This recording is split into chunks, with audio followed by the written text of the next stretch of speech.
Hello बच्चों, let us read this question.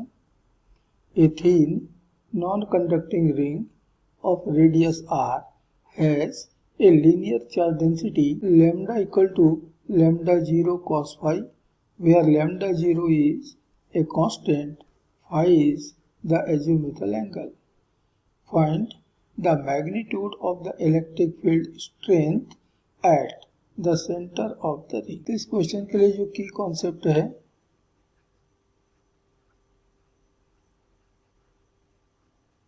वह है इलेक्ट्रिक फील्ड।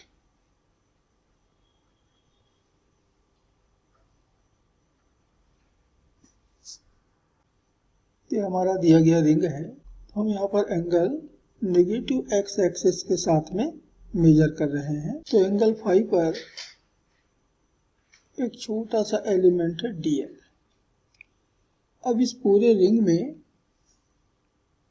जो चार्ज डेंसिटी दिया हुआ है lambda, it is equal to lambda 0 cos phi. अब हमको मालूम है कि for 0 to 90 cos phi is equal to positive.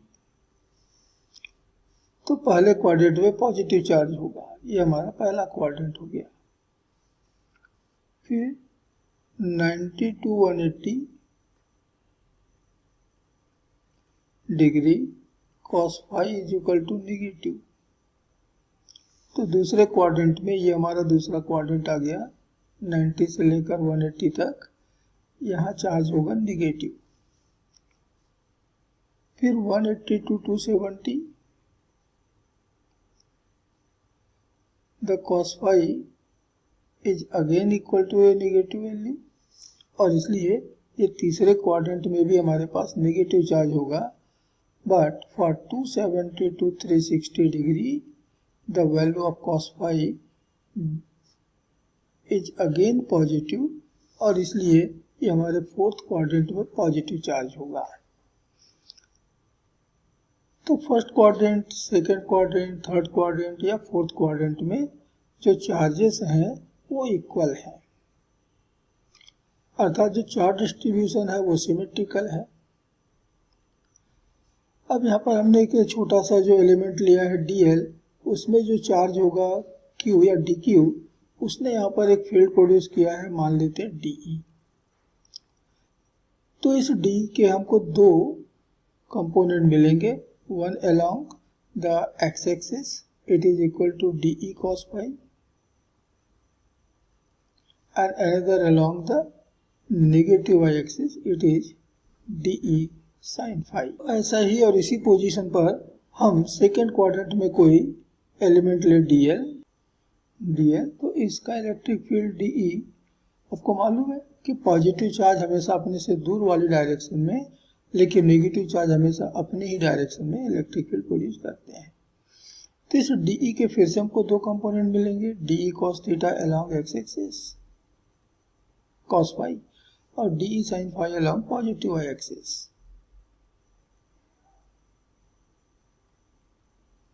और तब आप पाएंगे कि जो डीई साइन फाई है ये तो एक दूसरे को कैंसिल कर रहे हैं, और इसलिए जो नेट इलेक्ट्रिक फील्ड मिलेगा ई, वो मिलेगा एक्स एक्सिस की डायरेक्शन में। ठीक ऐसे ही क्वाड्रेंट 3 और 4 के भी जो रिजल्टेंट फील्ड होगा वो एक्स एक्सिस की डायरेक्शन में मिलेगा।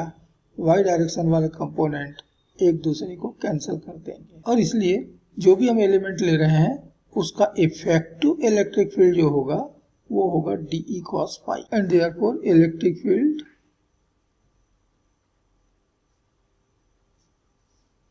due to an element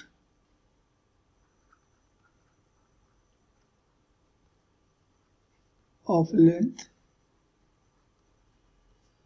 dl at the azimuthal angle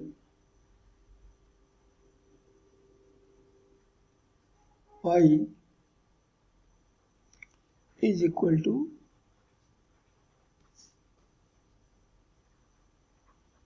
dE cos phi। अब since dE cos phi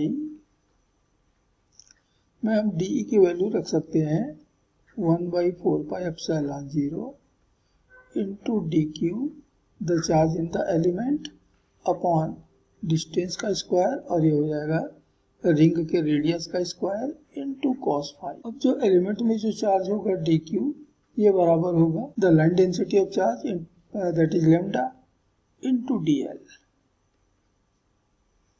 तो लेमडा दिया हुआ है lambda 0 cos phi into d L.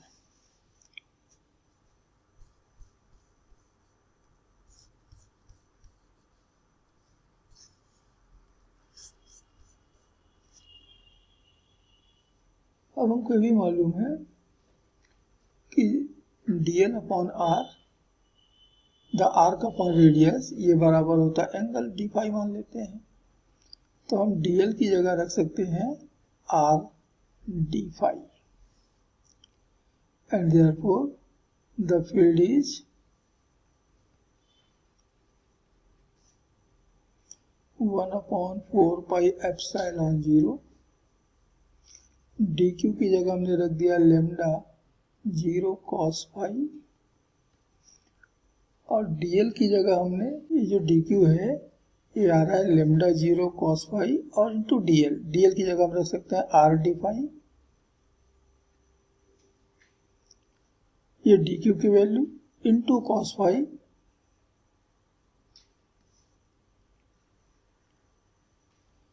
Divided by R square.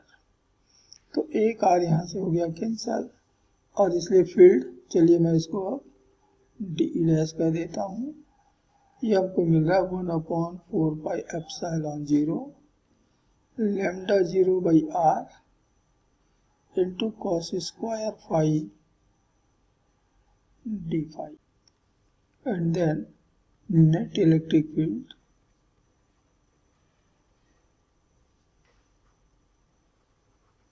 at the center of the ring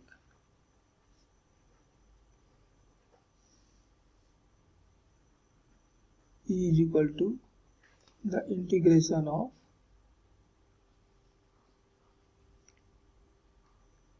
1/4πε0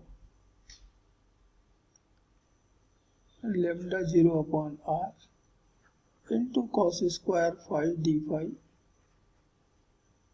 between 0 to 2 pi. So we have 1/4πε0 lambda 0 upon r,